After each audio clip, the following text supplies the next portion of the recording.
No, I was just saying, like other details as to like how do you possibly look for a good like duplex to invest in? Oh, okay, yeah, right. Well, the simple short answer is that it has to cash flow. Right, And how do you make sure that it cash flows? Well, you got to find out what the market rent is for the place. It's not going to necessarily cash flow because you're living in one of the units, if right, that's the route you're going to go. But which is why it's also a good first step, if you have that option available to you, because you don't have to worry so much if it's going to cash flow because it's dual purpose, right? You guys are going to live in one unit and then rent out the other one. right, So the rule of thumb I'll give you is the first couple of rules I always teach in real estate investing. Rule number one is to make money in the buy. Um, Rule number two is have a plan to add value. So make money in the buy, add value. That's rules one and two. Make money in the buy, meaning you buy it at a discount.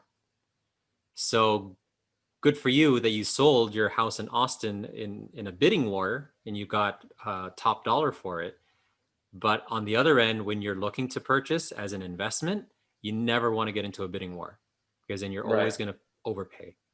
right, Or, well, not always, but more than likely, you're going to end up overpaying if you're going to do a bidding war.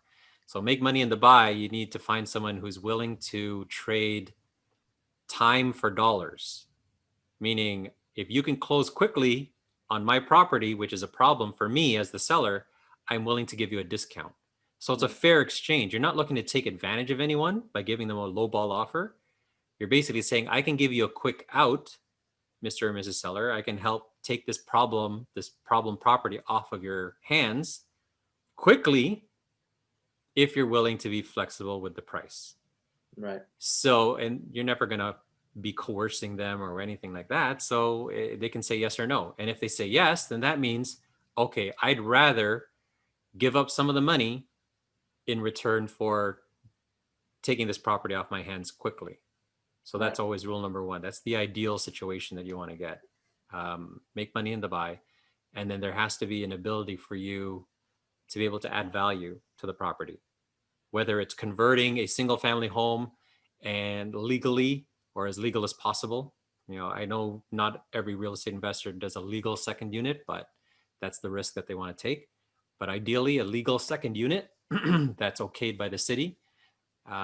What's the cost of that? That's a value add because now you're turning a single family home into something that partially produces an income. So whereas your mortgage might be $1,500 plus per month, well, if I have if I invest another $8,000 in converting part of the house into an income suite or income unit, I could generate $600.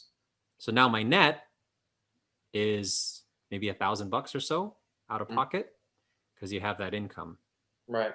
So I would say that the first two parameters: make money in the buy and add value. Have a plan to add value on it.